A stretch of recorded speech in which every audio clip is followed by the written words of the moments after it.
Sa isang malaki at kilalang mall kung saan naroon ang klinik ni Mariz, abala siya sa pag-aasikaso nito mag-isa dahil kakaresign lang ng kanyang assistant. Wala rin ang kanyang driver dahil inutusan niya itong bumili ng kailangan niya sa klinika kaya't nagmamadali siyang naglakad para habulin ang isang appointment. Nagliliwanag ang sikat ng araw sa parking lot ng isang malaking mall sa Makati nang lumabas si Mariz. Abalang-abala siya sa paghahanap ng susi sa kanyang bag habang papalapit sa kanyang slick na puting sedan. Sa edad na 35, taglay pa rin ni Mariz ang alindog ng isang binibini. Isa siyang matagumpay na dentista. Siya at ang kanyang asawang engineer na si Ben-Hur ay naninirahan sa isang malaking bahay sa isa sa mga exclusive na residential village sa Makati. Mayaman, matagumpay at masayang mag-asawa, pero may isang malaking blanko sa kanilang buhay, ang pagkakaroon ng anak. Habang inianlak niya ang pinto ng kotse, isang anino ang biglang sumulpot sa kanyang likuran. Bago pa man siya makakilos, naramdaman na niya ang biglaang paghila sa kanyang bag. Mabilis itong tumakbo, na tila sanay na sa ganoong uri ng gawain. "Magnanakaw!" Sigaw ni Mariz habang nagmamadali siyang humabol. Ngunit sa tulin ng mandurukot, parang imposible niya na itong maabutan. Sa gitna ng kanyang pagtakbo, may isang pares ng sapatos na humarang sa daan ng magnanakaw. Natumba ito at kumalat ang laman ng bag niya sa semento. Hindi nagtagal ay dumating ang mga security guard at agad na dinakip ang mandurukot. Ipinagtataka ni Mariz ang pangyayaring iyon na nakita niya sa isang pelikula lang. Lumapit siya sa taong pumigil sa magnanakaw. Laking gulat niya nang makita ang isang dalagita na may mahabang buhok, mapuputing balat at malaanghel na mukha. "Okay ka lang ba, ma'am?"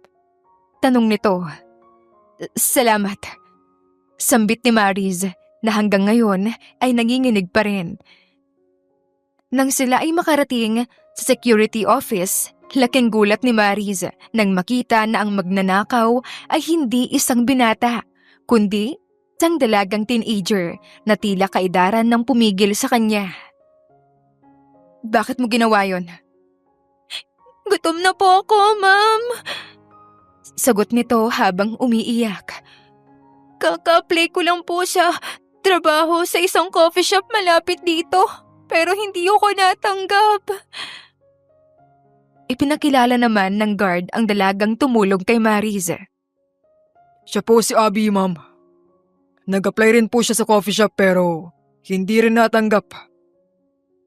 Doon nalaman ni Mariz na galing pa sa Isabela si Abby at nakarating sa Maynila upang makipagsapalaran.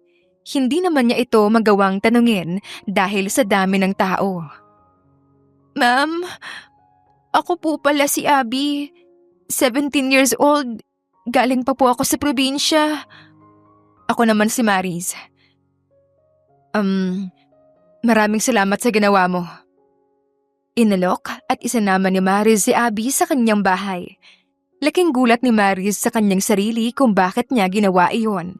Ngunit may isang tinig sa kanyang loob ang nagsasabi na gawin niya iyon. Habang nasa loob ng kotse, hindi makapaniwala si Abby sa laki at ganda ng sasakyan. "Hindi ka ba takot na sumama sa akin?" "Hindi po. Alam ko po na mabuti kayong tao at saka wala naman po akong mapupuntahang iba."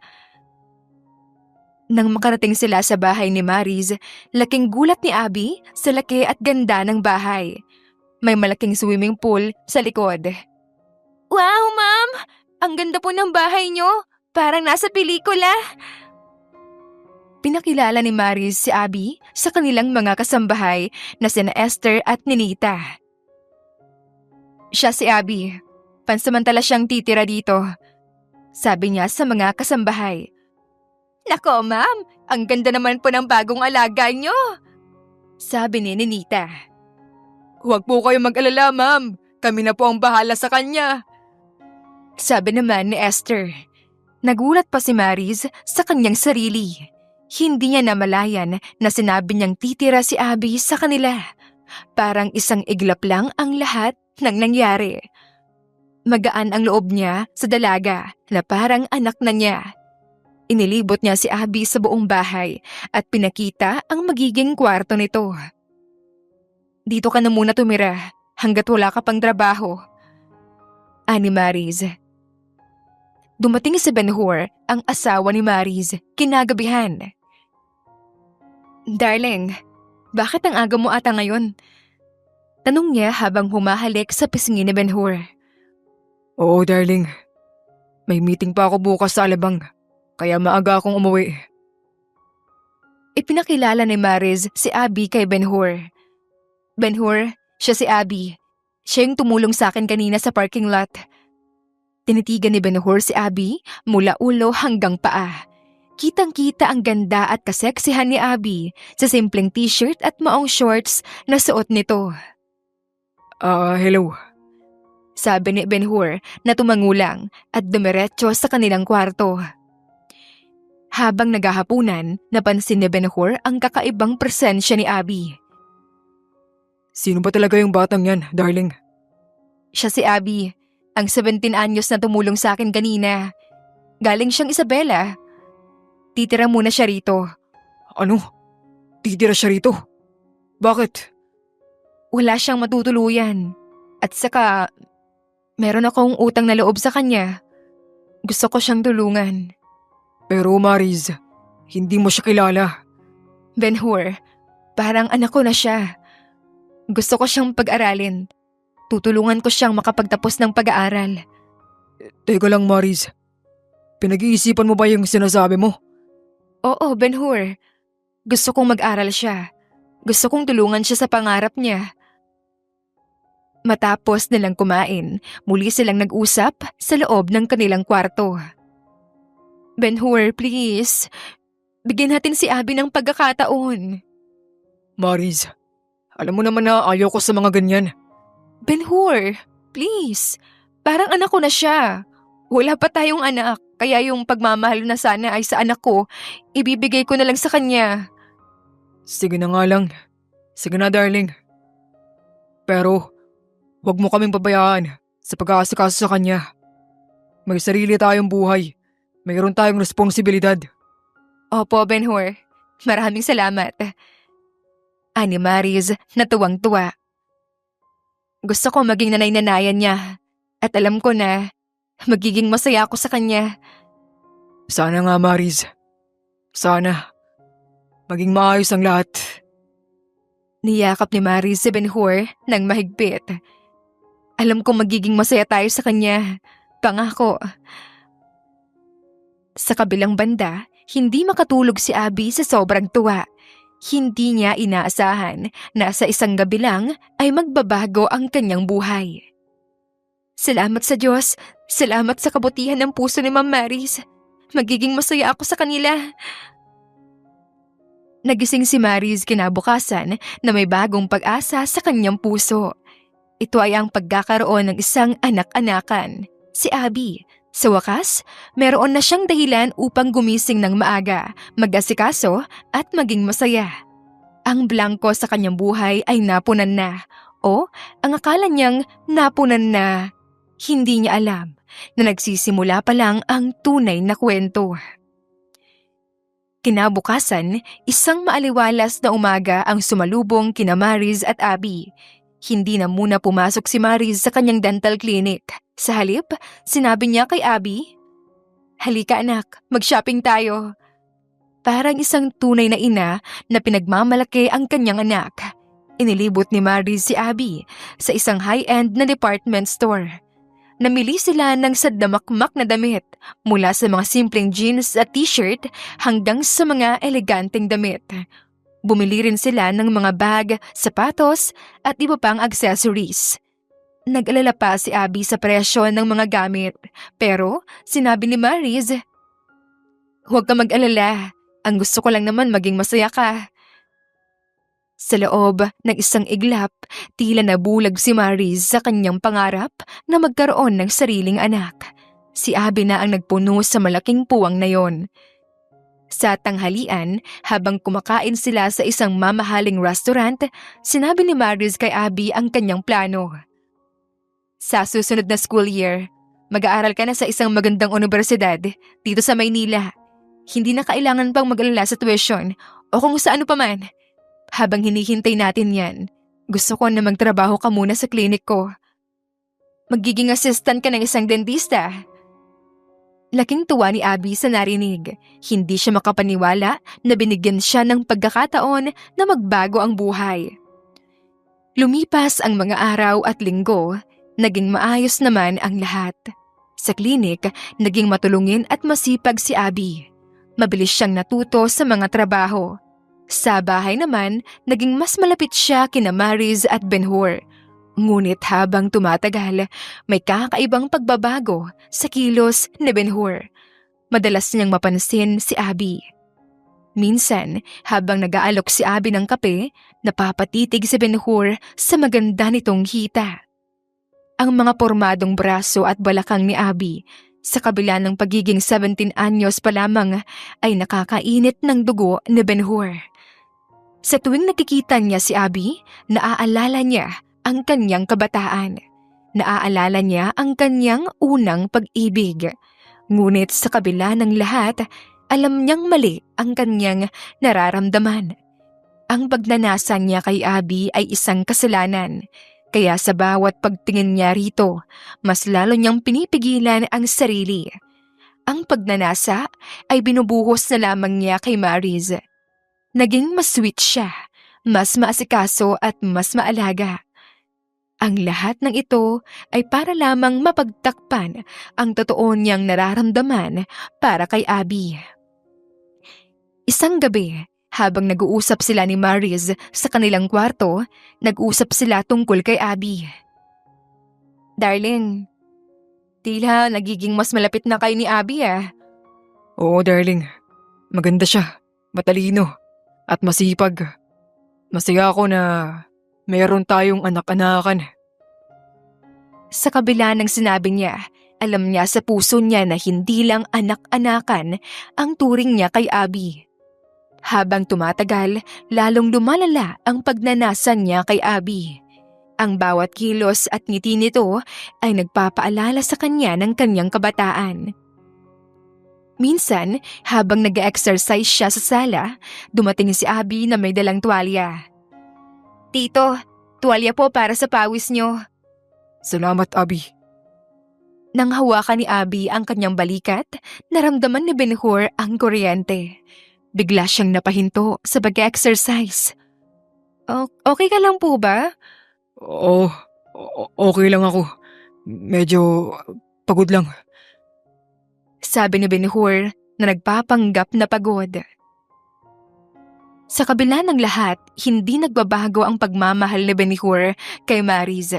Alam niyang mali ang kanyang nararamdaman, kaya mas lalo niyang pinapakita ang pagmamahal niya sa asawa niya. Sa bawat gabi, mas lalo siyang nagiging maalaga at sweet kay Maris. Pinaparamdam niya rito na siya lang ang mahal niya. Ngunit sa kabila ng lahat, may kakaibang pakiramdam si Maris. Parang may nagbago sa kanilang relasyon. Hindi niya alam kung ano, pero alam niya na may nagbago. Sa tuwing nag-uusap sila ni Ben-Hur, mayroong kakaibang lamig sa kanilang pag-uusap. Minsan, habang nasa hapagkainan sila, napansin niyang napapatingin si Ben-Hur kay Abby. Hindi niya alam kung ano ang ibig sabihin nito, pero alam niya na mayroong mali. Isang araw habang nasa klinik sila, sinabi ni Maris kay Abby, Abby anak, sa tingin mo, nagbabago ba si Tito Ben-Hur mo? Hindi po naman tita, pareho pa rin po siya. Sagot ni Abby na may kakaibang tingin. Okay. Akala ko lang siguro na may nagbago sa tito mo.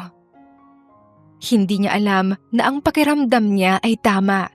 May pagbabago. Ang kilos ni Ben-Hur ay nagiging pagnanasa.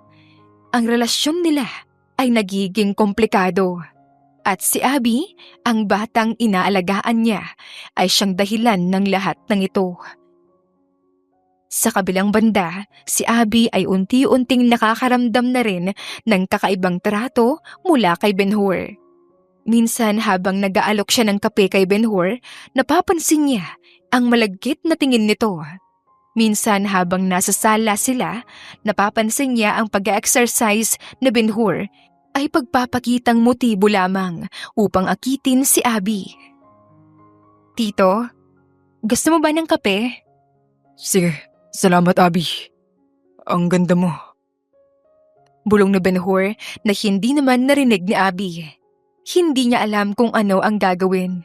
Gusto niyang sabihin kay Maris pero ayaw niyang masira ang kanilang pamilya. Ayaw niyang maging dahilan ng paghihiwalay nila. Kaya sa bawat araw, mas lalo siyang nagiging malihim. Sa bawat kilos, sa bawat salita, mas lalo siyang nag-iingat. Ayaw niyang maging dahilan ng pagkawasak. Sa loob ng ilang buwan, naging mas tahimik ang bahay. Hindi na sila nag-uusap. Ang dating masayang pagsasama ay nabalutan ng lihim at pagnanasa. Ang dating masayang mag-asawa ay napununan ng pag-aalinlangan. At si Abby, ang batang dating inalagaan nila, ay siyang naging dahilan ng lahat ng mabulgar ang isang lihim. Dahil sa espesyal na pagtingin ni Maris kay Abby, tila lumaki ang ulo ng dalaga. Ang dating mahinhin at masunuring dalagitang si Abby ay nag-iba. Naging mainitin ang kanyang ulo at ang mga kasambahay na sina Esther at Ninita ang madalas na biktima ng kanyang biglang pagbabago. Isang hapon, habang naglilinis si Esther sa sala, hindi sinasadyang nabasag niya ang paboritong florera ni Maris. Biglang dumating si Abby. At imbes na unawain ang kasambahay, pinagalitan, minura, at minaliit nito si Esther. Ano ba yan? Ang tanga mo! Hindi ka ba marunong mag-ingat? Alam mo ba kung gaano kamahal yan? Galit na sigaw ni Abby. Nakatulala si Esther, hindi makapaniwala sa narinig mula sa dalagang tinuring niyang parang anak ni Maris. Kapag nagsabi ka kay Maris, aalisin kita rito. Huwag na huwag mo akong isusumbong. Sa isa pang pagkakataon, habang naguhugas si Ninita ng mga plato, nadulas sa kamay nito ang isang baso at nabasag. Mabilis namang dumating si Abby. At sa sobrang galit, sinabunutan niya si Ninita. Ang bobo mo! Hindi ka ba marunong mag-ingat, ha? Huwag ka magsusumbong, kundi malilintikan ka sa akin. Dahil sa takot, nanahimik na lamang ang mga kasambahay. Gabi-gabi, tuwing matutulog na ang mag-asawa, pinag-uusapan nina Esther at Ninita ang mga pinagdaanan nila kay Abby. Ang sama-sama ng ugali ni Abby. Akala mo kung sino. Ay, kung alam lang ng amo natin ang ginagawa niya, malalagot siya kay ma'am. Sagot naman ni Ninita. Isang gabi, bumaba si Maris sa kusina upang uminom ng tubig. Nakita niya ang mga kasambahay na nagbubulungan sa may hapagkainan. Hindi na niya kinumpronta pa ang mga kasambahay. Narinig niya ang lahat. Hindi niya alam kung ano ang gagawin. Gusto niyang magalit kay Abby, pero hindi niya magawa at ayaw niyang basta nalang maniwala sa kanyang narinig. Parang anak niya na ito na para bang takot siyang masaktan si Abby. Kinabukasan, kinausap ni Maris si Abby tungkol sa narinig niya mula sa mga kasambahay. Abby anak, totoo bang narinig ko sa mga kasambahay? Nagagalit ka raw sa kanila? Nagulat si Abby sa narinig, ngunit mabilis na dumipensa. Tita, hindi po yan totoo. Si Esther po yung may kasalanan. Siya po yung nakabasag ng florera. Pinagalitan ko po siya, pero hindi ko po siya sinaktan. Si Ninita naman po, siya po yung nakabasag ng baso. Pinagalitan ko rin siya, pero hindi ko po sinaktan. Pero narinig ko sa mga kasambahay na sinabunutan mo raw si Ninita. Hindi po yan totoo, Tita Maris. Narinig ko po na pinagbubulungan nila ako, na ayaw nila sa akin. Baka po pinagbubulungan nila ako para mapalayo ako sa'yo. Naiiyak na sabi ni Abby. Dahil sa pagiging matalino ni Abby, nabaligtad niya ang sitwasyon. Siya na ngayon ang biktima at ang mga kasambahay ang naging kontrabida. Naniwala naman si Maris sa sinabi nito. Niyakap niya si Abby at sinabing, "Anak, huwag kang mag-alala. Mag-uusap kami ng mga kasambahay." Hindi na niya pinalaki pa ang problema. Hindi na niya kinompronta pa ang mga kasambahay. Sa loob ng ilang linggo, lalong lumala ang sitwasyon. Sa bawat araw, mas lalong nagiging masama ang ugali ni Abby. Naging mainitin ang ulo at ang mga kasambahay ang madalas na biktima. Minsan, habang nag-aayos ng damit si Ninita, sinadya ni Abby na iwanan ang isang maruming damit sa kama. Nang makita ito ni Maris, tinanong niya si Ninita. "Ninita, bakit may maruming damit sa kama?" "Ay, hindi ko po alam, ma'am." "Maging maingat ka, Ninita. Huwag mong iwanan ang mga maruming damit sa kama." Sa loob ng ilang buwan, lalong lumala ang sitwasyon. Sa bawat araw, mas lalong nagiging masama ang ugali ni Abby. Ang dating masayang pamilya ay naging pamilyang puno ng paghihinala. Sa kabilang banda, si Ben-Hur ay patuloy na nagpapanggap na walang alam sa nangyayari. Pero sa loob ng kanyang puso, alam niya ang lahat. Nakikita niya ang pagbabago kay Abby, pero ayaw niyang makialam. Hindi niya alam kung ano ang gagawin. Isang gabi, habang nag-uusap sila ni Maris sa kanilang kwarto, Darling, parang may nagbabago naman kay Maris. "Bakit mo naman nasabi yan?" Parang nagiging mas mainitin na yung ulo niya. Huwag ka mag-alala, Ben-Hur. Normal lang yun. Nagbabago ang mga bata." Hindi naniniwala si Ben-Hur sa sinabi ni Maris. Alam niya na merong mali, pero ayaw niyang makialam. Kaya sa bawat araw, mas lalo siyang nagiging tahimik. Minsan, habang nag-aayos si Abby ng mga gamit sa kwarto, nakita niya ang isang diary ni Maris. Nabasa niya ang mga sinulat nito tungkol sa kanya. "Mahal na mahal ko si Abby. Parang tunay na anak ko. Siyang dahilan kung bakit masaya ako." Sabi niya sa diary. Nang mabasa niya ito, nakaramdam siya ng guilt. Hindi niya alam kung ano ang gagawin. Gusto niyang magbago pero ayaw niyang maging mahina. Kaya sa bawat araw, mas lalo siyang nagiging palaban.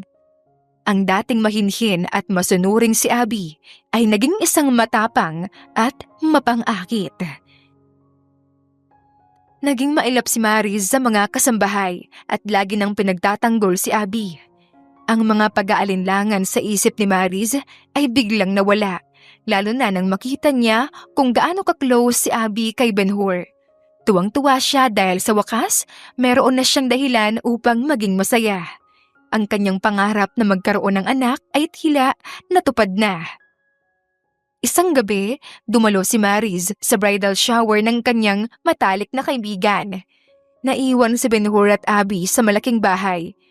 Napansin ng lalaki si Abby na nakaupo sa gilid ng swimming pool, nakasuot ng short at t-shirt at abala sa pagbabasa ng libro.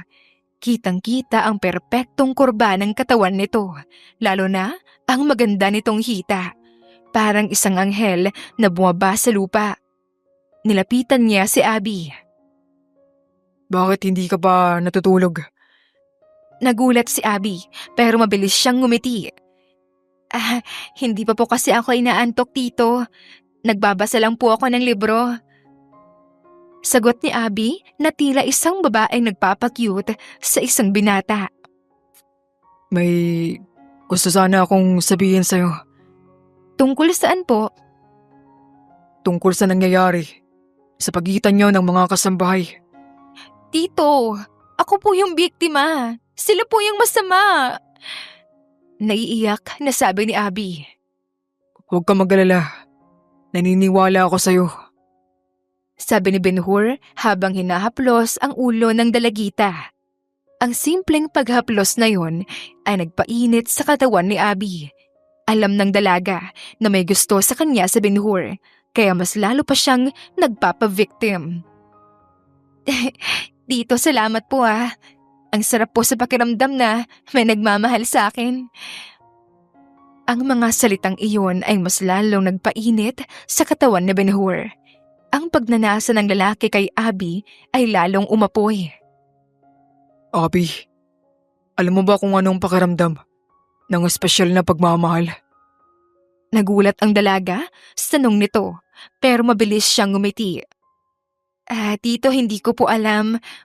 Wala pa po kasi akong naging boyfriend. Ang espesyal na pagmamahal ay parang isang apoy. Kapag nasunog ka na, hindi ka na makakalabas.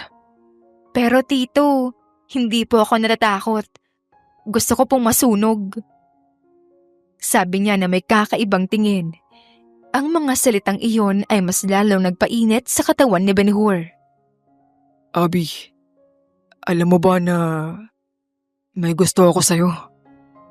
Nagulat ang dalaga sa narinig at hinawakan ang kamay ng lalaki.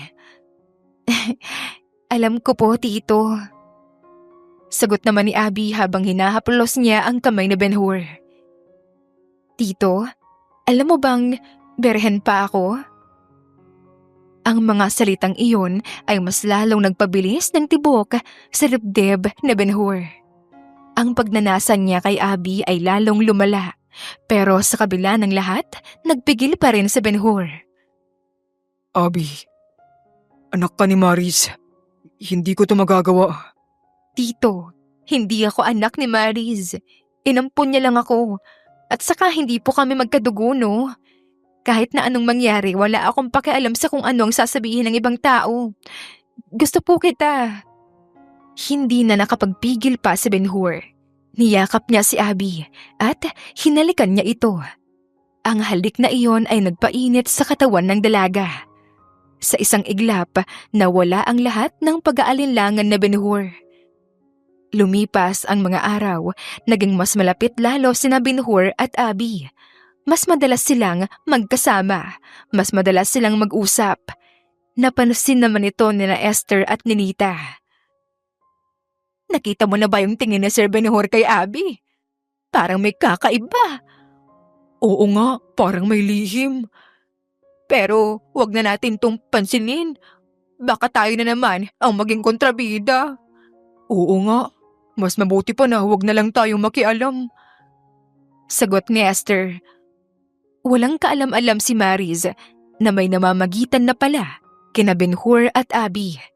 Ang mga halik at yakap ng gabing iyon ay mas nagdulot pa kay Ben-Hur ng mas matinding pagnanasa sa dalaga. Hindi lang siya makahanap ng tiyempo upang magawa na niya ang pinaka-inaasam-asam para maangkin si Abby. Samantala, mas lalong inaakit ng dalaga si Ben-Hur sa pamamagitan ng mga tingin at ngiti nito. Habang si Mariz naman ay tila panakipbutas na lamang sa pagnanasa ni Ben-Hur kay Abby. Nagmistulang parausan na lang ni Ben-Hur ang asawa. Taliwas naman ito kay Mariz dahil mas naging agresibo pa si Ben-Hur sa bawat pagniniig nila. Pero ang totoo, si Abby ang nasa isip at puso ni Ben-Hur. Darling, bakit kaya hindi pa tayo makabuo, no? Siguro kailangan nating magpatingin sa doktor. Nako, huwag na nating aksayin pa ang oras dyan. Hayaan mo't magkakaanak din tayo. Well, sa tingin ko tama ka. Ngayon pa ba na napaka-hyper mo? Parang naninibago na nga ako eh. Darling, parang gusto ko pa. Sige na, please. Pwedeng isa pa. Wika niya habang nakayakap sa asawa. Niyakap din ni Ben-Hur ang asawa at pumikit.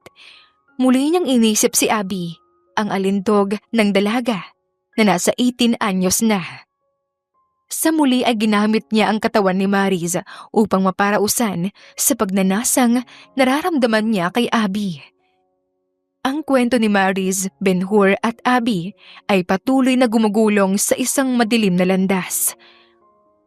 Habang abala si Maris sa kanyang trabaho, si Abby nagpapatuloy naman ang sikretong relasyon ni na Abby at Ben-Hur. Minsan isang hapon, kinailangan ni Ben-Hur na puntahan ang kanyang asawa sa klinik upang papirmahan ang kontrata sa bibilhin nilang property. Ngunit hindi niya inaasahan na si Abby lamang ang naroon. Nasaan si Maris? Tanong ni Ben-Hur na may pag-aalala sa kanyang boses. Nasa home service po siya, tito.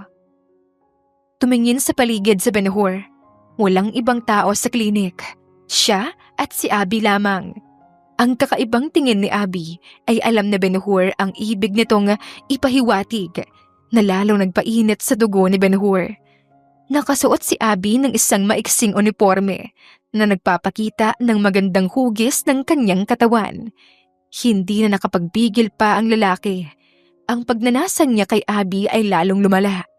Ang dating pagiging tito niya ay tuluyan ng naglaho. Sa isang iglap, naganap ang tuluyang pagtataksil ni Ben-Hur sa kanyang asawa. Sa mismong klinik ni Maris, nakamit ni Ben-Hur ang pagkasariwa ni Abby. Matapos ang pangyayari, nangako si Ben-Hur kay Abby. Huwag kang magalala, Abby. Ako nang bahala sa'yo. Lahat ay bibigay ko sa'yo. Talaga, tito? Pangako, ililihim ko po ito. Napakasaya ko po, pero tito, medyo masakit po ang nararamdaman ko. Huwag kang magalala. Sa umpisa lang yan. Sa mga susunod pa na gagawin natin yan, wala nang kirot. Tuwang-tuwa naman si Abby sa mga sinabi ni Ben-Hur. Naisip niya na ito na ang sagot sa kanyang kahirapan sa buhay.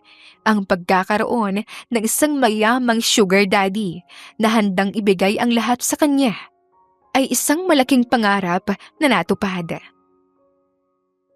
Lumipas pa ang mga buwan at patuloy na naglalaro ng apoy sina Ben-Hur at Abby. Sa tuwing wala si Maris, nagkikita sila sa iba't ibang lugar. Nagkikita sila sa mga hotel, sa mga restaurant at sa mga parking lot. Ang lahat ng ito ay hindi alam ni Maris. Bagkus, tuwang-tuwa pa siya sa kanyang ampon dahil sa tingin ni Maris, pinagsasabay ni Abby ang pag-aaral at ang pagtulong nito sa klinik. Isang araw, kinausap niya si Abby. Anak, ang galing mo ah. Ipinagmamalaki kita. Pinapakita mo sa akin na hindi ako nagkamali sa'yo. Tita, salamat po. Ang sarap po sa pakiramdam na may nagmamahal sa akin. Huwag kang mag-alala, anak. Mahal na mahal kita. Gusto ko na maging masaya ka. Dahil sa'yo, nagiging masaya ako. Niyakap niya si Maris ng mahigpit. Alam mo ba, anak, na dati, ang lungkot-lungkot ko. Wala kasi akong anak eh. Pero nung dumating ka, nagbago ang lahat. Ikaw ang naging dahilan kung bakit ako masaya. Nakaramdam pa nga ng awa si Maris sa kanyang ampon, kaya binigyan pa niya ito ng malaking halaga ng pera at pinag-shopping pa. Oh, bumili ka ng gusto mo na kahit na ano. Mas lalong natuwa naman si Abby. Ang lahat ng gusto niya ay napapasa kamay niya na. Hindi niya na kailangan pang magtrabaho ng husto. Hindi niya kailangang mag-alala sa pera. Ang lahat ng kailangan niya ay binibigay sa kanya ni Ben-Hur. At si Maris naman ay handang ibigay din ang lahat sa kanya. Ang hindi alam ni Maris ay isang nakakalasong ahas ang inaalagaan niya.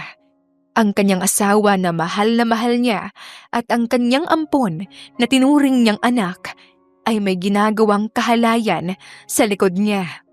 Ang pamilyang minahal niya, ang pamilyang inakala niyang magiging masaya, ay unti-unting inaanay ng pagtataksil.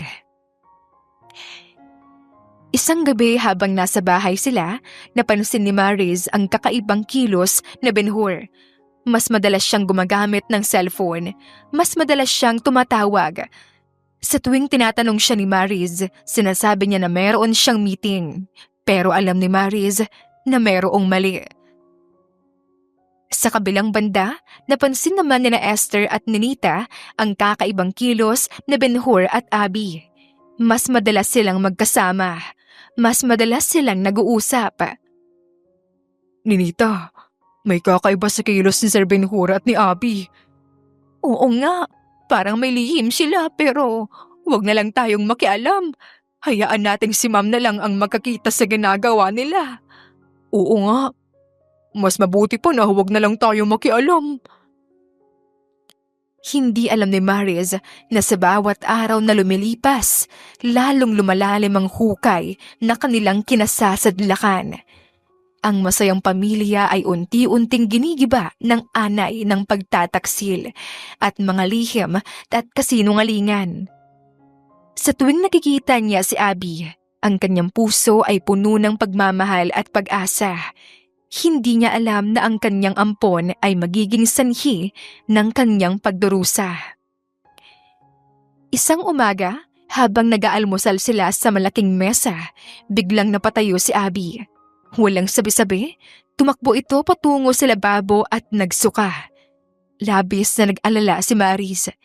Agad siyang tumayo at sinundan ang dalaga. "Anak, anong nangyayari sa'yo? Masama ba pakiramdam mo?" "Hindi po, tita. Okay lang po ako. Baka nalamigan lang po ako." Sagot niya na tila nagmamadali. Ngunit hindi ito sapat para patahimikin ang pagdududa ni Mariz. Nagbalak pa siyang isugod ito sa ospital, ngunit mariing tumanggi ang dalaga. "Huwag na po, tita. Huwag na. Kaya ko na po ito," sabi niya habang hinahaplos ang kanyang tiyan. Sa likod ng mga pangyayari, may lihim ng pagdududa ang mga kasambahay na sina Esther at Ninita. Ninita, sa tingin mo ba buntis ba si Abby? "Hindi ko alam, Esther, pero meron akong nararamdaman na posibleng buntis nga yung traitor na yon." Huwag na lang tayong makialam. Baka iniisip ni Ma'am Mariz na sinisiraan natin si Abby sa kanya. Samantala, si Ben-Hur na nakaupo lang sa tabi ni Mariz ay kunwari namang nag-aalala. Abby, okay ka lang ba talaga? Baka gusto mong magpahinga na muna. Ngunit sa kanyang puso, alam niya ang totoo. Alam niya na ang pagsusuka ni Abby ay hindi dahil sa nalamigan ang sikmura niya, kundi dahil sa bunga ng pagtataksil. Hindi na muna pumasok si Abby sa klinik. Kinagabihan, habang nasa kwarto si Ben-Hur, inutusan niya si Abby na kunin ang kanyang laptop sa kanyang kotse. Nang makarating si Abby, palihim na binigay ni Ben-Hur ang isang pregnancy test kit. Gawin mo yan, bukas ng umaga. At huwag mong sasabihin kay Mariz. Tumango si Abby at kinuha ang kit. Kinabukasan, maaga siyang nagising. Dali-dali niyang ginawa ang pregnancy test at sa loob ng ilang minuto, nalaman niya ang resulta. 2 linya ang mabilis na gumuhit. Buntis siya. Ang dating maligaya at walang muwang na si Abby, ngayon ay isang babae na may malaking hinaharap na responsibilidad. Nag-usap sila ni Ben-Hur sa kusina. "Buntis ako, Ben-Hur," sabi niya na may halong takot at pag-asa. Huwag ka mag-alala, Abby. Ako nang bahala sa'yo. Sagot ni Ben-Hur habang hinahaplos ang kanyang tiyan. Ito na, ang pagkakataon natin. Sa kabilang banda, si Mariz ay masaya pa rin. Hindi niya alam na habang nasa bahay sila, ang kanyang ampon at asawa ay may lihim na kasunduan. Ang kanyang pag-ibig at pagmamahal kay Abby ay nagiging bulag na pag-ibig. Ang kanyang pangarap na magkaroon ng anak ay tila natupad na nga, ngunit sa isang madilim na paraan. Ang kanyang masayang pamilya ay unti-unting nasisira. Sa kabila ng lahat, patuloy namang naglalaro ng apoy sina Ben-Hur at Abby. Ang kanilang pagtataksil ay nagaganap sa likod ng kaalaman ni Mariz na siyang bulag sa katotohanan dahil sa pagmamahal niya sa dalawa. Ang bawat gabi ay puno ng mga lihim na tawag at ang bawat pagkakataon na wala si Mariz ay nagiging sandali ng kanilang pagtatagpo. Sa loob ng ilang linggo, tila may kakaibang pagbabago sa kilos ni Abby. Hindi na siya kasing sigla katulad ng dati at madalas ay may malalim na iniisip. Napansin ito ni Mariz, ngunit inakala niya na dahil lamang ito sa pagod sa pag-aaral at sa pagtatrabaho sa klinik. Pero isang araw, habang nag-aalmusal sila, biglang nagpaalam si Abby. "Tita, uuwi muna ako sa Isabela. Namimiss ko na po kasi yung pamilya ko." Nagulat si Mariz sa kanyang narinig. "Anak, panahon pa ng pag-aaral ngayon, di ba? Hindi ka ba mag-aalala sa mga klase mo?" "Okay lang po ako, tita. Matatapos ko naman po ang mga modules ko habang nasa Isabela ako." Nagpumilit si Abby at dahil dito naramdaman ni Mariz ang lungkot. Inakala niya na hindi sapat ang pagmamahal na binibigay niya kay Abby. Naisip niya na sa kabila ng lahat ng ginagawa niya para sa dalaga, mas mahal pa rin ni Abby ang kanyang tunay na pamilya. Wala nang nagawa pa si Mariz kundi ang pumayag. Sa pag-alis nito, nagkaroon ng malaking puwang sa puso ni Mariz. Makalipas ang 2 araw, habang nagdadrive si Mariz sa Maynila, aksidente siyang napadaan sa isang condominium building. Laking gulat niya nang makita si Abby na bumaba sa isang taxi at pumasok sa nasabing building. "Bakit nandito si Abby? Akala ko ba nasa Isabela siya?" Dahil sa pagtataka, lihim niyang sinundan ang dalaga. Nagpark siya sa kalsada at mabilis na bumaba sa kanyang kotse. Pumasok siya sa condominium at sumunod sa elevator na sinakyan ni Abby. Sa ika-4 na palapag, huminto ang elevator. Doon din bumaba si Abby. Sinundan niya si Abby ng palihim. Sa isang pinto, huminto si Abby at kumatok. Sa isang iglap, bumukas ang pinto at lumabas si Ben-Hur. Halos ikabagsak ni Mariz sa kanyang kinatatayuan. Sinalubong pa ng yakap at halik sa labi ni Ben-Hur si Abby. Ang eksenang iyon ay tila binagsakan siya ng mundo na nagpasikip sa kanyang puso. Pumasok sa kwarto ang dalawa at nanatili namang nakatayo si Mariz. Nanginig ang kanyang buong katawan. Ang kanyang puso ay parang dinudurog. Ang pag-ibig na binigay niya sa dalawa ay tuluyang napalitan ng galit. Ang kanyang pamilyang inakala niyang magiging masaya ay unti-unti na palang nasusunod ng pagkakasala. Sa loob ng ilang minuto, nanatili si Mariz sa kanyang kinatatayuan. Wala siyang magawa, hindi niya alam kung ano ang gagawin. Gusto niyang magalit, sumigaw at magwala, pero hindi niya magawa. Ang kanyang isip ay tila nawawala. Naglakad siya palayo sa pinto. Bumaba siya sa elevator at sa bawat hakbang, naramdaman niya ang sakit. Ang pamilyang minahal niya, ang pamilyang pinangarap niya, ay tuluyan ng nawasak. Ang kanyang pagmamahal sa dalawa ay naging isang malaking pagkakamali. Hindi niya alam kung ano ang sasabihin niya kay Ben-Hur. Paano niya haharapin ang lalaking minahal niya ng buong puso? Paano niya haharapin ang dalagang tinuring niyang anak? Ang lahat ng ito ay nagbigay ng malaking sakit sa puso niya. Ang dating masaya at masiglang si Mariz ay naging isang babaeng puno ng paghihinagpis at sakit. Nanginig man ang buong katawan ni Mariz, hindi siya tuluyang nawalan ng ulirat. Tahimik siyang bumaba sa building at nagmaneho pa uwi. Hindi niya alam kung paanong magsisimulang muli. Ang lahat ng kanyang pinaniniwalaan ay naglaho sa isang iglap. Ang kanyang asawa, ang kanyang pamilya, at ang kanyang pangarap na magkaroon ng anak ay tuluyan ng nasira. Sa sumunod na mga araw, hindi niya magawang harapin si Ben-Hur. Palagi siyang nag-iisip ng paraan kung paano niya ito kakausapin. Ngunit sa bawat sandali, ang sakit ay lalong lumalala. Sa halip na harapin ang katotohanan, pinili na lang niyang manatiling tahimik at mapagmatsyag. Araw-araw palihim niyang sinusundan si Benhur. Sa bawat pag-alis niya sa opisina, sinusundan niya ito hanggang sa kondominium. Kinumpirman niya na sa asawa niya ang unit na tinirahan ni Abby. Nakita niya ang pagtataksil ng kanyang asawa sa bawat araw. Sa bawat pagpasok ni Benhur sa pinto, may dalang kung ano-ano, tila sibat na tumatarak sa kanyang puso. Ang bawat halik, bawat yakap, at bawat ngiti ay nagdulot ng matinding galit sa kanya. Isang araw, naglakas loob na si Mariz. Nagmaneho siya patungo sa kondominium at umakyat sa ika-4 na palapag. Kumatok siya sa pinto. Nang buksan niya ang pinto, laking gulat nito. Nakita ni Abby ang luha sa mata ni Mariz at alam niya na ang lahat ay nabunyag na. Tita, huwag mo akong tawaging tita. Nasaan si Benhur? Wala po siya rito. Huwag mo akong lokohin.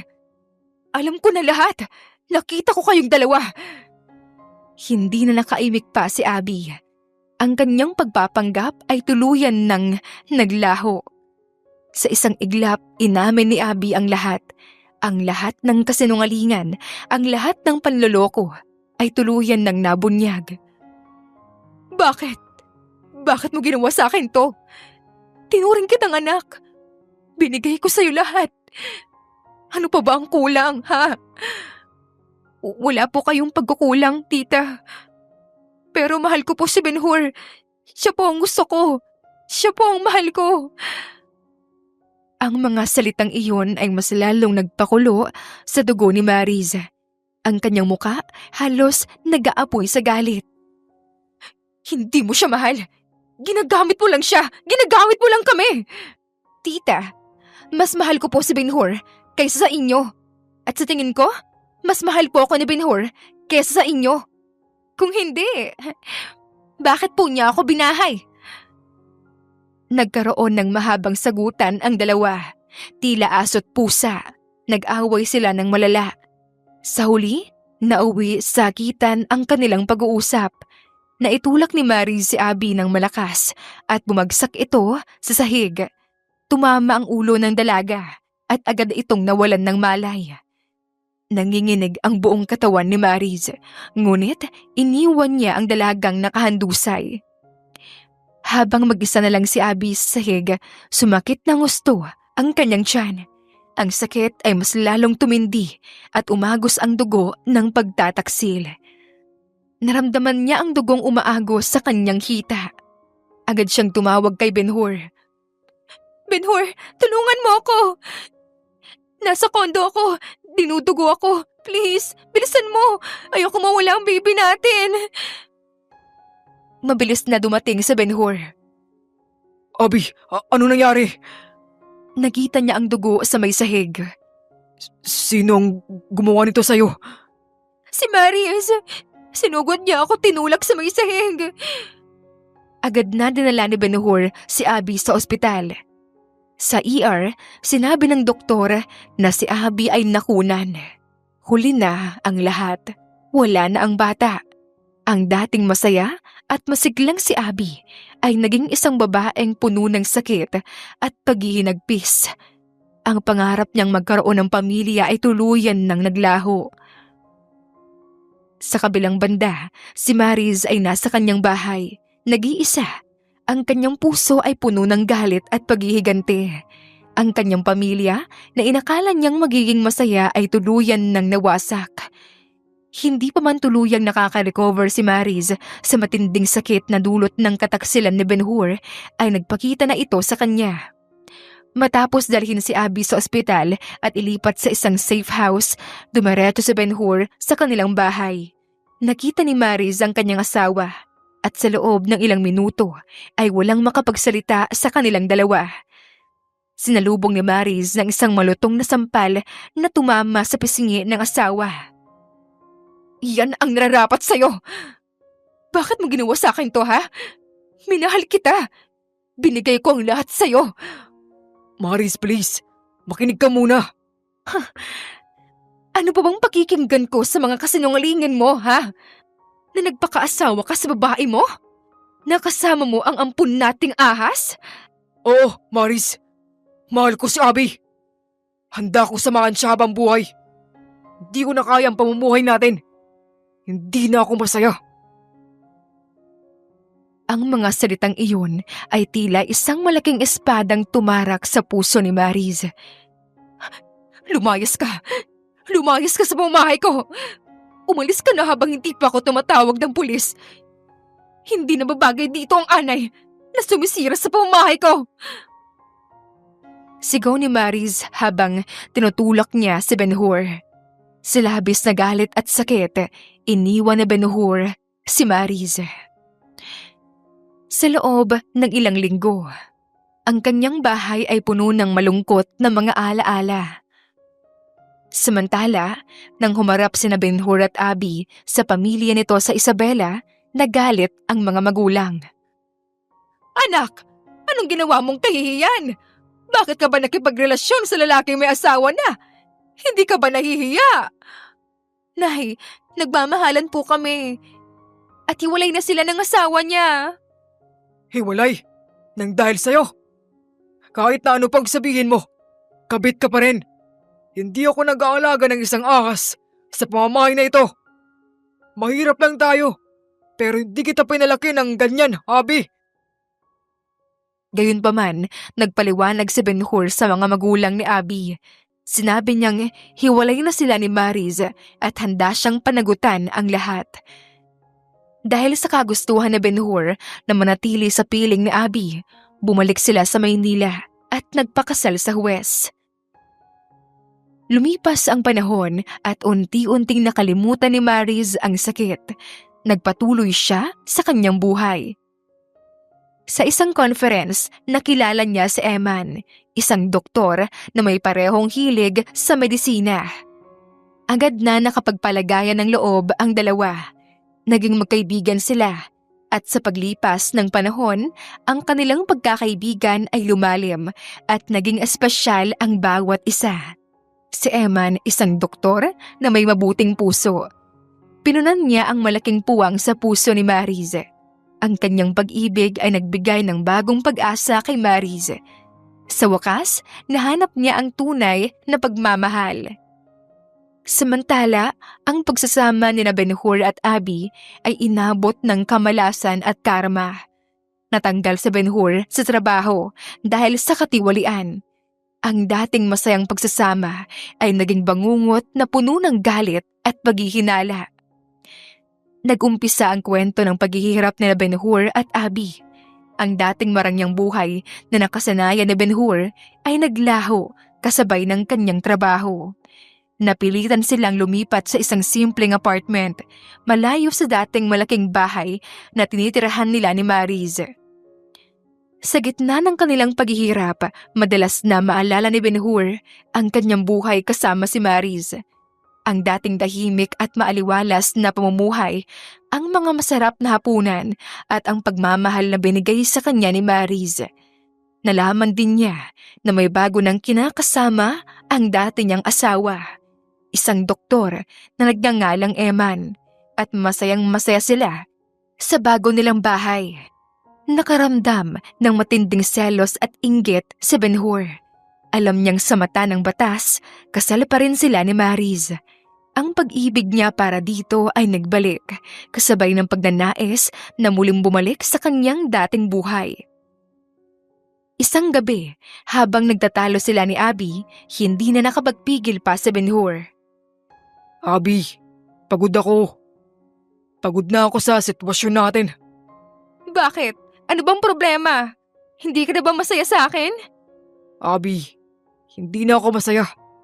Pagod na ako sa pag-aaway natin. Pagod na ako sa lahat ng kaibangang to. Bakit? Ano bang gusto mong mangyari? Gusto mo ba na maghiwalay na tayo? Oo, Abby.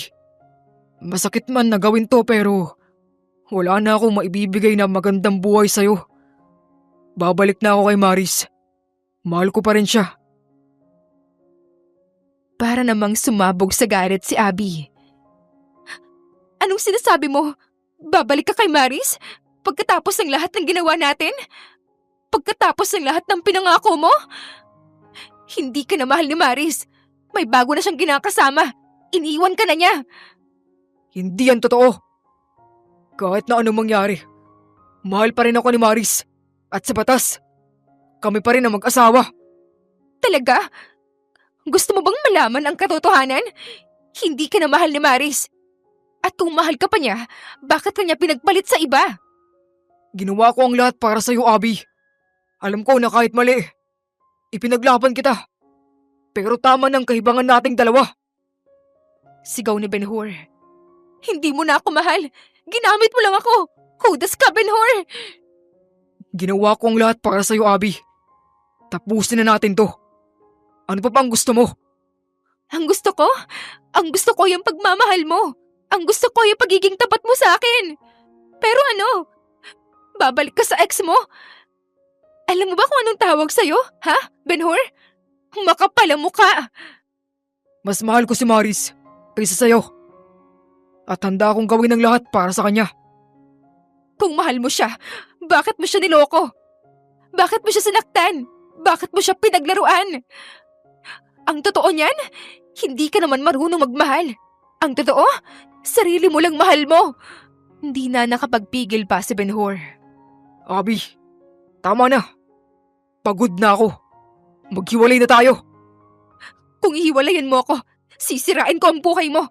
Sisirain ko ang pamilya mo. Sisirain ko ang lahat ng mahalaga sa'yo. Huwag kang mag-alala. Hindi ako magpapahuli.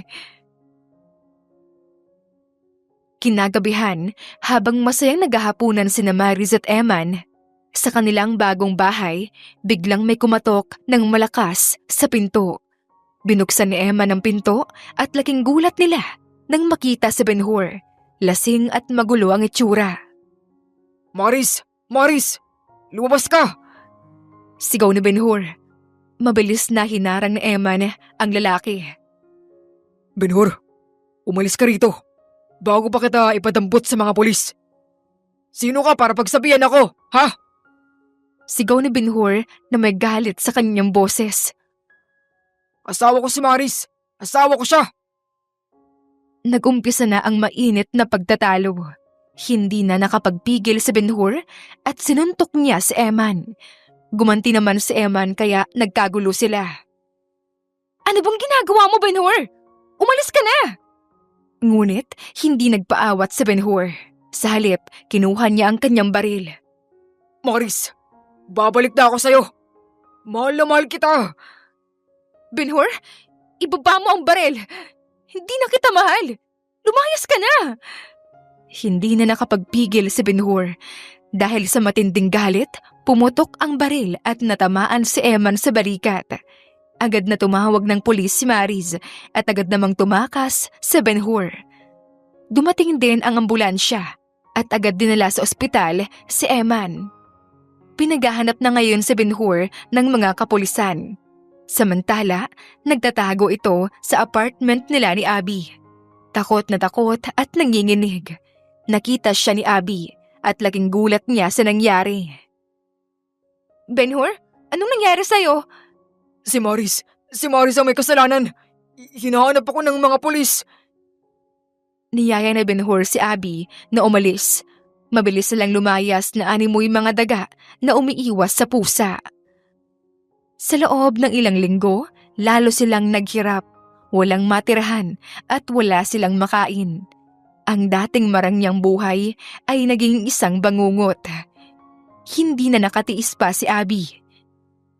Ben-Hur, hindi ko na kaya. Pagod na ako. Pagod na ako sa pamumuhay natin. Abby, kaunting dis na lang. Makakahanap din tayo ng solusyon. Wala nang solusyon.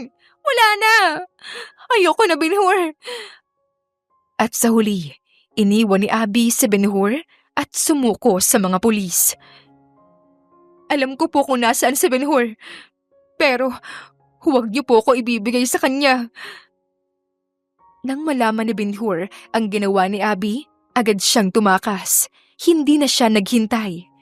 Ang kanyang dating masayang buhay ay tuluyan nang naglaho. Wanted, limitado ang galaw at tinatugis na ng batas. Sa kabilang banda, Nakalabas na si Eman sa ospital at patuloy na nagpapagaling. Ang insidente ay lalong nagpatibay sa kanilang relasyon. Ngayon, nagumpisa na sila ng panibagong buhay. Ang dating masaya at masiglang si Mariz ay bumalik na. At si Ben-Hur naman, ang lalaking minahal niya ng buong puso, ay tuluyan nang naging bahagi ng kanyang nakaraan. Isang araw, habang nasa isang restaurant sila, nagpaalam si Eman. Maris, pupunta ako sa Cebu para sa isang seminar. Baka matagalan ako. Biglang nag-alala si Mariz. Ang takot na baka bumalik si Ben-Hur ay nakatatak na sa kanyang isip. Eman, huwag ka nalang pumunta. Baka may mangyari sa'yo. Maris, huwag ka mag-alala. Wanted na siya sa kapulisan. Hindi na siya magpapakita pa. Hindi alam ni Mariz na ang kanyang pag-aalala ay magiging isang malaking katotohanan. Sa mismong gabing wala si Eman, dumating naman si Ben-Hur. Desperado na ito na tila nasisiraan na ng bait. Wala siyang ibang hangad kundi ang patayin si Eman at Mariz. Matutulog na sana si Mariz nang marinig niya na may pumipihit sa doorknob. Eman? Ikaw ba yan? Ngunit walang sumagot. Kaba ang pumukaw sa pagkatao ni Mariz. Eman? Nariyan ka ba? Muli niyang tanong. Biglang kumalampag ang pinto. Si Ben-Hur, galit na galit at halos sirain ang pinto. Maris, buksan mo ang pinto. Alam kong nariyan ka. Lumabas kayo. Kundi, papatayin ko kayong dalawa. Sigaw ni Ben-Hur. Nasa ikalawang palapag ang kanyang kwarto. Doon siya dumaan sa terrace upang makalipat sa kabilang silid. Akmang nakapasok naman si Ben-Hur sa kwarto ni Mariz. Nagsimula ang habulan hanggang sa ibaba ng bahay. Sumisigaw si Ben-Hur at hinahanap si Eman. Nasaan ang Eman na yan? Lumabas kayo. Sabay ko kayong papatayin, mga taksil. Ben-Hur, huwag mo akong saktan. Please, huwag mo akong saktan. Ngunit parang aso't pusa na naghabulan ang dalawa. Nakuha ni Mariz ang susi at agad dumiretso sa kotse. Sa labas ng bahay, naroon nakaparada ang kotse na ginamit ni Ben-Hur. Maris, babalik na ako sa'yo. Mahal na mahal kita. Mabilis ang pagpapatakbo ni Mariz, ngunit nakita niya si Ben-Hur na sumusunod sa kanya. Nanginginig na ang buong katawan ni Mariz sa takot. Ang kanyang puso ay tila kumakalabog na parang nakikipaghabulan kay kamatayan. Huwag kang lumapit! Huwag ka nang lumapit sa akin! Samantala, hindi alam na Ben-Hur na sumunod pala si Abby. Nakita ni Abby ang kotse ni Ben-Hur at ang kotse ni Mariz. Sinubukan niyang harangin si Ben-Hur, pero huli na ang lahat. Sa gitna ng kalsada, habang hinahabol ni Ben-Hur si Mariz, biglang sumulpot si Abby. Ben-Hur! Ben-Hur! Tama na! Sigaw ni Abby, ngunit huli na ang lahat. Sa isang iglap, nasagasaan ng lalaki, si Abby. Tumilapon ito ilang metro ang layo mula sa kotse ni Ben-Hur dahil sa lakas ng pagkakasalpok. Tumahimik ang buong paligid. Tanging ang tunog ng makina ng sakyan ni Ben-Hur ang naririnig. Sa loob ng ilang segundo, nanatiling nakatigil si Ben-Hur sa kanyang sakyan, hindi makapaniwala sa nangyari. Ang galit at pagkasira ng ulo niya ay biglang napalitan ng matinding gulat at takot. Samantala, napatigil din si Mariz sa unahan. Sa kanyang rearview mirror, nakita niya ang malaking kaganapan. Dahan-dahan siyang bumaba sa kanyang sakyan at pilit tinignan kung sino ang biktima. Nakita niya si Ben-Hur na lumabas ng sakyan, tumakbo papunta sa biktima at dali-dali itong niyakap. Abby! Abby! Gising! Sigaw niya habang umiiyak. Abby! Patawarin mo ako! Patawarin mo ako! Nang makalapit si Mariz, tuluyan siyang kinilabutan. Si Abby, ang babaeng inalagaan niya, ay nakahandusay sa kalsada. Walang buhay. Ang kanyang paningin ay tuluyan ng nanlabo. Benhur, anong ginawa mo? Sinabi ko na sa'yong umalis ka. Bakit ka pa bumalik? Maris, hindi ko sinasadya. Hindi ko alam na siya yung nasagasaan ko. Kasalanan mo to. Kasalanan mo ang lahat. Maris, hindi ko sinasadya. Hindi ko alam. Maris, babalik na ako sa'yo. Mahal na mahal kita. Tumigil ka na sa kalokohan mo, Benhur. Kung mahal mo ko, hindi mo ko lolokohin. Hindi mo ko sasaktan. Maris, hindi na. Wala na siya. Patawarin mo ako, Maris. Patawarin mo ako. Patawarin? Anong klaseng tao ka, Benhur? Mabulok ka sa kulungan. Maris, kasalanan ko ang lahat. Kasalanan ko kung bakit nangyari ito. Pero hindi ko sinasadya. Hindi mo sinasadya. Binalak mo akong patayin. Hinabol mo ako. Tapos hindi sinasadya yon? Kasalanan mo to. Kasalanan mo ang lahat. At pagbabayaran mo ang lahat ng ito. Hindi na nakaimik si Benhur. Ang kanyang puso ay puno ng sakit at pagsisisi. Ang kanyang buhay ay tuluyan ng nasira. Ang dating masaya at masiglang si Benhur ay naging isang taong puno ng sakit at pagsisisi. Ang kanyang dating masayang buhay ay naging isang bangungot. Dumating ang ambulansya at mga pulis. Kinarga na ang bangkay ni Abby.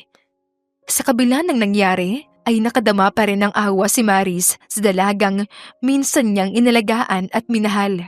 At si Benhur ay kinuha ng mga pulis na nakatulala. Mrs. Maaari ka ba naming maimbitahan sa presinto para tanungin tungkol sa pangyayaring ito? Sige po, sir. Susunod na lang po ako. Kaya mo po bang mag-drive? Don't worry, sir. Kaya ko. At sa presinto, isiniwalat niya ang lahat habang umiiyak. Magkahalong takot, galit at kilabot ang kanyang naramdaman. Hindi niya lubos maisip na darating sa kanyang buhay ang ganitong sitwasyon. Isa lang naman siyang taong nagmahal. Dahil sa patong-patong na kaso mula sa paglabag sa batas, attempted murder kay Eman hanggang sa kasong homicide dahil sa pagkamatay ni Abby, tuluyan nang nakulong si Benhur. Ang dating matagumpay na engineer ay naging isang bilanggo at ang kanyang marangyang buhay ay tuluyang naglaho.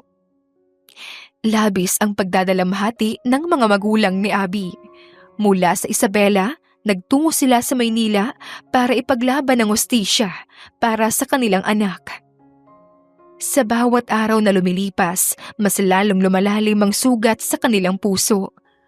Para kay Mariz, ang pagkakakulong kay Benhur ay hindi nagdulot ng ginhawa. Ang sakit at trauma ay nanatili.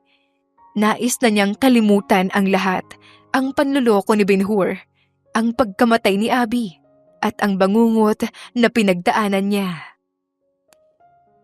Makalipas ang halos 2 buwan sa kulungan, muling nanumbalik kay Benhur ang galit. Ang dating selos at inggit ay napalitan ng matinding depresyon. Animong nasisiraan na siya ng bait. Kung sino-sino na rin ang kinakalaban niya sa loob ng kulungan. Sa bawat araw, lalong lumalala ang kanyang sitwasyon. Hindi siya makatulog at madalas nakikipag-away siya sa mga kapwa niya preso. Isang gabi, habang natutulog si Benhur, isang grupo ng mga preso ang pumasok sa kanyang selda. Sa isang iglap, dinakpan ang kanyang mukha ng unan at saka siya sinaksak sa dibdib. Walang nakakaalam kung sino ang gumawa nito. Ang dating Benhur na puno ng galit at inggit ay tuluyan nang nawalan ng buhay. Nalaman na lang ni Mariz ang balita mula sa tawag ng pulis. Bilang paggalang sa pamilya ng dating asawa ay binisita niya sa huling pagkakataon si Benhur bago ito tuluyang inilibing. Napakabigat sa kanya na ipaliwanag ang lahat sa mga kamag-anak ng dating asawa, ang buong nangyari. Ngayon ay tuluyan ng nanahimik si Benhur. Para sa panibagong buhay, lumipat sila ni Emma sa Cebu. Sa isang magandang bahay na may tanawin ng dagat, sinimulan nila ang kanilang bagong kabanata. Ang pag-iibig nila ay malaya at legal, malayo sa mga kasinungalingan at sakit na dinanas noon ni Maris. Isang gabi, habang nakaupo sila sa balkonahe, nag-usap sila tungkol sa kanilang kinabukasan. Eman, panimula ni Maris habang nakatitig sa mga bituin. Salamat sa'yo. Kung wala ka, hindi ko alam kung paano ako makakaahon mula sa lahat ng sakit. Hinawakan ni Eman ang kamay niya. Maris, nandito ako para sa'yo. At lagi ako nandito. Mahal na mahal kita. Mahal din kita, Eman. Hindi mo lang alam kung gaano mo ako napapasaya. Ang akala ko, hindi na ako magiging masaya pang muli. Maris, ang nakaraan ay tapos na. Hindi na tayo dapat pang mamuhay sa nakaraan. Ang mahalaga ay ang kasalukuyan at ang ating kinabukasan. Ngayon, magkasama na tayo. Pero, Eman, natatakot ako. Natatakot ako na baka mangyari ulit ang nakaraan. Natatakot ako na baka hindi ako karapat-dapat sa pagmamahal mo. Maris, huwag ka malungkot. Mahal kita at handa akong gawin ang lahat para sa'yo. Hindi ako tulad ng iba. Mahal kita, Maris. Ang mga salitang iyon ay nagbigay ng kapayapaan sa puso ni Maris. Niyakap niya si Eman ng mahigpit. Salamat, Eman. Salamat sa lahat. Maris, nangangako ako sa'yo. Hinding-hindi kita iiwan. Hinding-hindi kita sasaktan. Hinding-hindi kita lolokohin. At ako naman, Eman, nangangako ako sa'yo. Ibibigay ko sa'yo ang lahat. Ang pagmamahal ko, ang tiwala ko, ang lahat. Wala nang lihim sa ating dalawa. Magiging tapat tayo sa bawat isa. Maris, gusto kong tanungin ka. Sabi ni Eman habang lumuhod. Gusto ko nang maging pamilya tayo. Gusto ko na maging asawa ka. Laking gulat ni Maris sa naging tanong nito. Lumuhod si Eman at naglabas ng singsing. Eman, totoo na ba to? Oo, Maris. Mahal na mahal kita. At gusto ko na maging pamilya tayo. Will you marry me? Yes, I do, Eman. Niyakap ni Eman si Maris. Ang kanilang pag-ibig ay naging isang sumpaan. Isang beach wedding ang naganap makalipas ang ilang buwan. Labis ang naging saya ni Maris. May mga luha ngunit luha na ng galak. Sa wakas, natagpuan na nga ni Maris ang tunay na pag-ibig, ang tunay na pamilya, at ang tunay na kaligayahan. Ang kanyang nakaraan ay naging isang bahagi ng kanyang paglalakbay, at ang kanyang kinabukasan ay puno ng pag-asa at pag-ibig. Biniyayaan sila ng isang malusog na baby girl at lubos ang kasiyahan ni Maris dahil sa wakas, binigay na sa kanya ang matagal na niyang pangarap, ang magkaanak mula sa kanyang sinapupunan. Pinangalanan nila itong Abigail. Makalipas ang 5 taon, Anak, Abby, magbihis ka na, dali. May surpresa kami sa'yo ng daddy mo. Bakit po, Mami? Saan po tayo pupunta? Basta anak, magbihis ka. Sigurado ako na magugustuhan mo ang pupuntahan natin.